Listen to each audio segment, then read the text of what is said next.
Hola, ¿qué tal? Un gusto saludarte. Permíteme invitarte a estudiar la escuela sabática, ya que contamos con nuevo folleto. El título del folleto es El Éxodo, viaje a la tierra prometida. Muy bien, sin más que decir, vamos a la primera lección, cuyo título es Opresión, el trasfondo y el nacimiento de Moisés.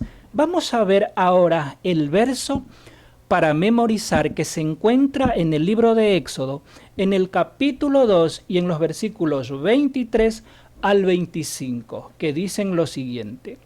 Aconteció que después de muchos días murió el rey de Egipto, y los hijos de Israel gemían a causa de la servidumbre, y clamaron, y subió a Dios el clamor de ellos con motivo de su servidumbre. Y oyó Dios el gemido de ellos, y se acordó de su pacto con Abraham, Isaac y Jacob. Y miró Dios a los hijos de Israel y los reconoció Dios. Qué interesante son estos textos, ya que se habla de un Dios que atiende a su pueblo, ya que dice que como motivo de su servidumbre el pueblo de Israel clamó a Dios y Dios escuchó su clamor y atendió su pedido y les dio liberación.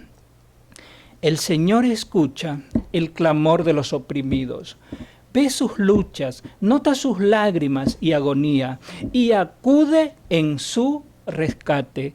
Es importante estudiar, entender la historia del Éxodo. ¿Y sabes por qué?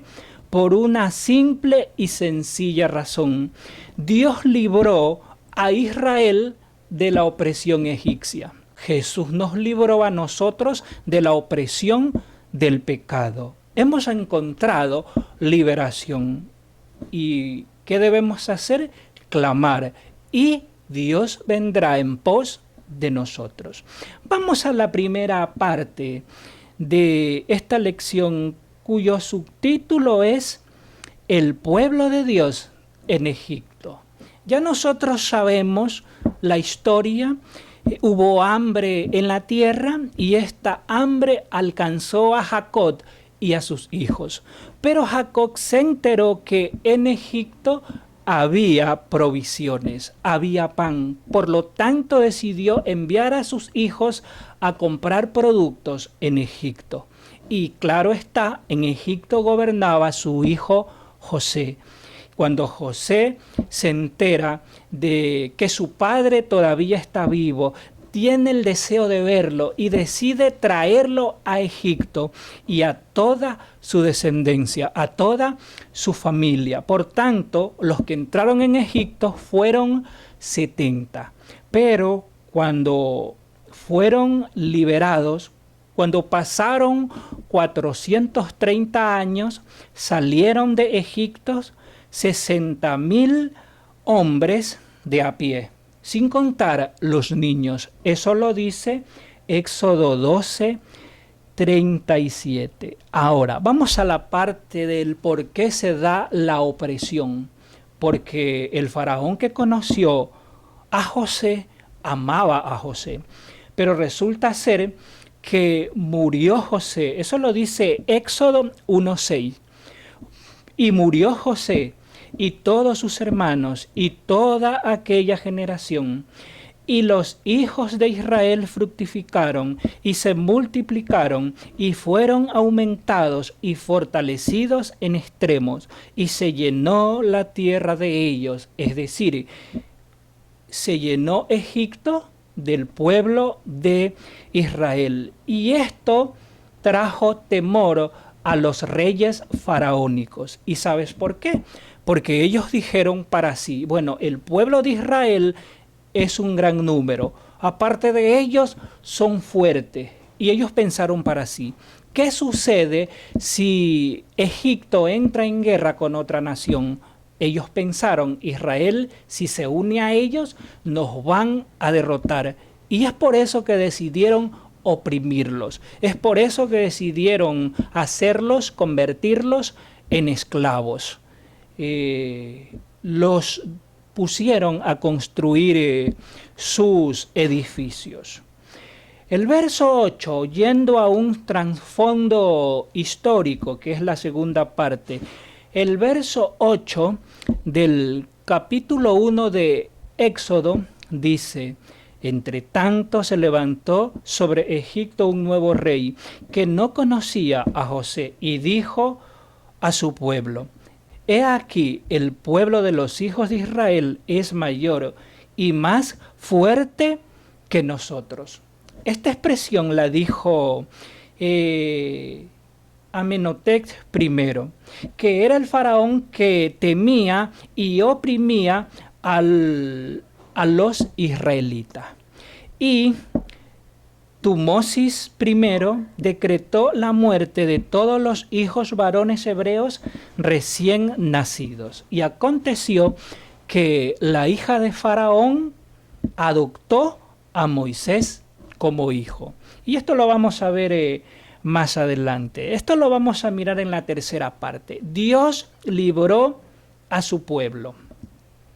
Dios no abandonó a su pueblo, aunque a veces pueda dar esa impresión. Y te lo explico de la siguiente manera. La promesa de liberación fue hecha al pueblo, pero el tiempo pasaba y la liberación no se daba. 100, 150, 200, 300 años y la liberación no se daba. Pero llegó el día en que Dios decidió libertar a su pueblo y le dio libertad, le dio liberación a su pueblo. Es que Dios jamás se olvida de su pueblo. En los momentos de desesperación debemos clamar y Dios nos librará de todas aquellas angustias. Mira lo que dice el Salmo 50 y el verso 15. Dice lo siguiente: e invócame en el día de la angustia y te libraré y me honrarás. ¡Qué promesa tan preciosa! En los momentos de angustia, clama a Dios. En los momentos de dolor, en los momentos de tristeza, en la adversidad, clama y Él te librará. Pues así lo dice el Salmo 50, 15. El verso 15 de Éxodo 1 dice: y habló el rey de Egipto a las parteras de las hebreas, una de las cuales se llamaba Cifra y la otra Fúa, y les dijo: miren lo que planeó el rey egipcio. Verso 16: cuando asistáis a las hebreas en su parto y veáis el sexo, si es hijo, matadlo, y si es hija, entonces que viva. ¿Cuál fue la razón por la que el faraón hizo esto? Te doy dos. La primera, el faraón sabía que iba a nacer un libertador y ese era su temor. La segunda razón es que quería desaparecer al pueblo de Israel mezclándolo con su nación. Es decir, al matar a los varones van a haber pocos varones y las hebreas tendrían que casarse con los egipcios y de esta manera se haría una sola nación y sus descendientes serían egipcios.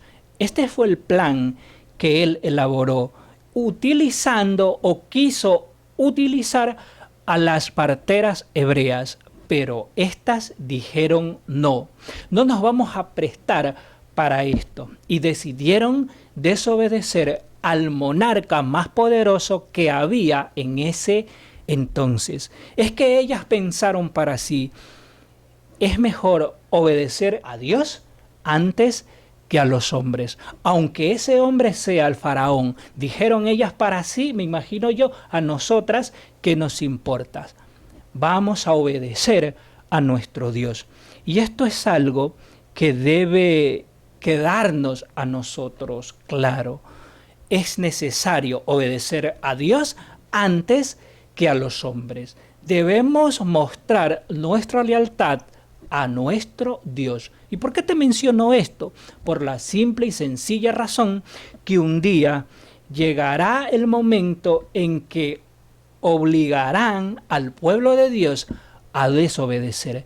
Pero nosotros debemos ser como esas mujeres, como esas dos parteras leales a nuestro Dios, al punto que la Escritura da sus nombres para honrar su fidelidad, para honrar su valentía, para honrar su libertad.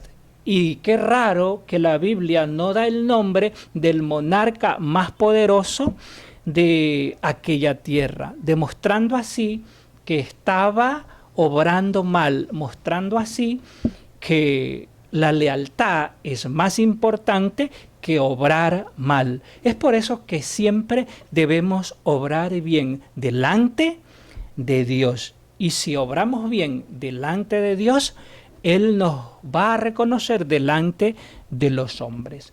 Muy bien, pero el faraón reclama, busca a las parteras. Y las parteras respondieron a Faraón, porque las mujeres hebreas no son como las egipcias, pues son robustas y dan a luz antes que las parteras vengan a ellas. Y claro, ahí ya ellas podían defender a sus hijos. Vamos a continuar.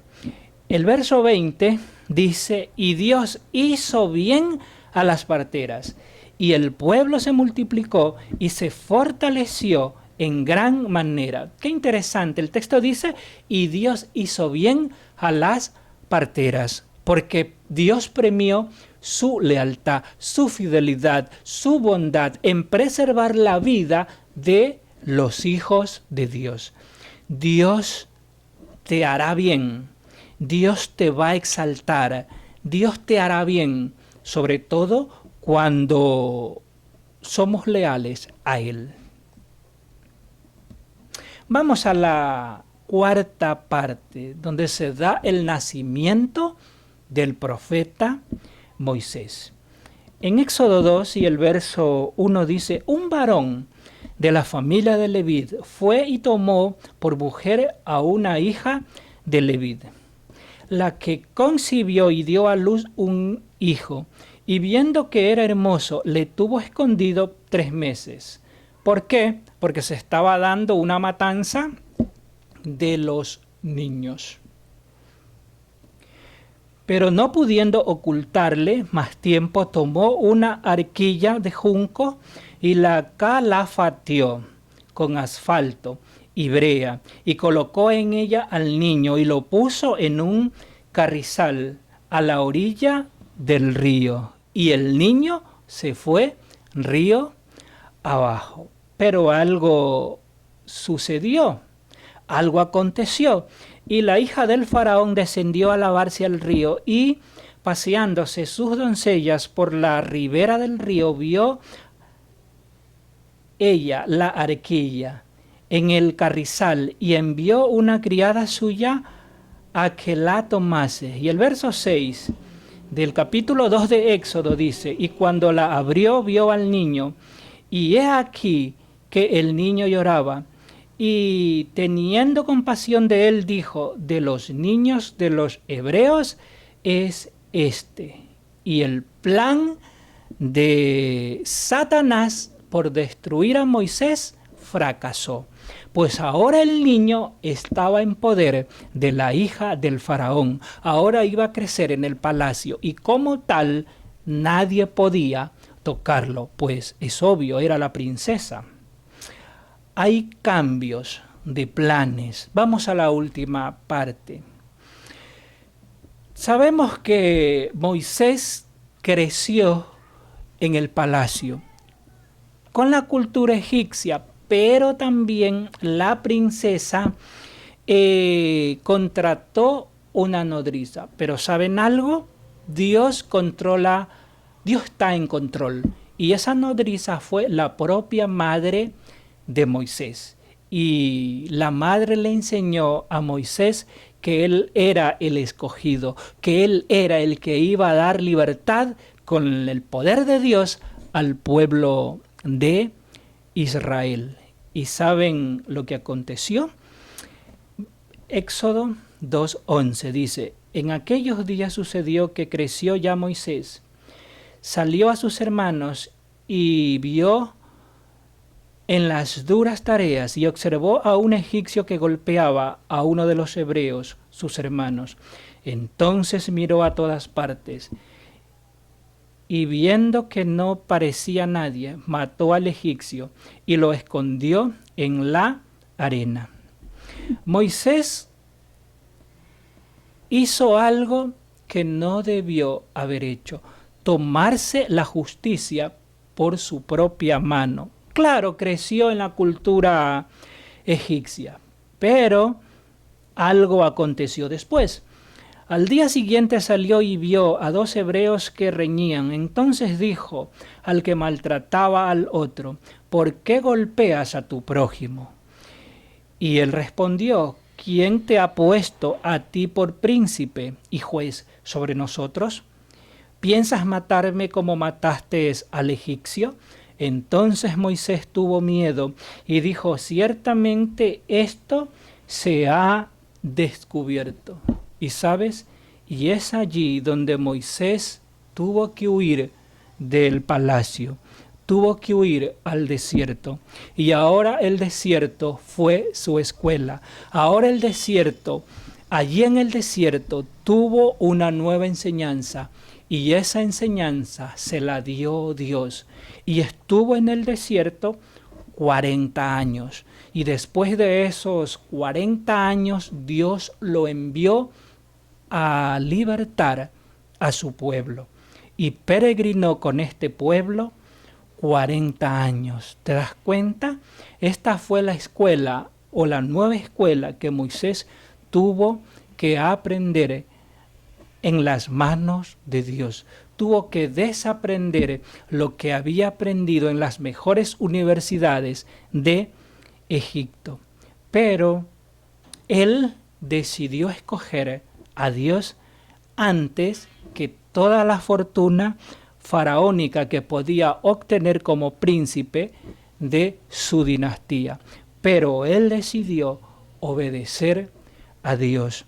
Es algo que nosotros debemos tener, es algo que nosotros debemos hacer, escoger a ese Dios maravilloso que desea darnos libertad de la esclavitud del pecado. Y ha llegado el fin de esta impresionante lección. Y de paso quiero invitarte a un estudio más en una nueva ocasión. La lección número 2 tiene como título La zarza ardiente. Esta es la lección que vamos a ver en una próxima ocasión. También quiero invitarte a que te suscribas a este canal para que este canal pueda, su comunidad pueda crecer y compartir este evangelio a través de la escuela sabática, que es un apoyo también para nuestra iglesia. Aquí también subo temas, ya sea de profecías bíblicas, de doctrinas, meditaciones, sermones que predico en las distintas iglesias donde me invitan. Por tanto, quiero animarte, quiero invitarte a que te suscribas. Esto, recuérdalo siempre, y que Dios te bendiga, que tengas un bonito día y bendiciones.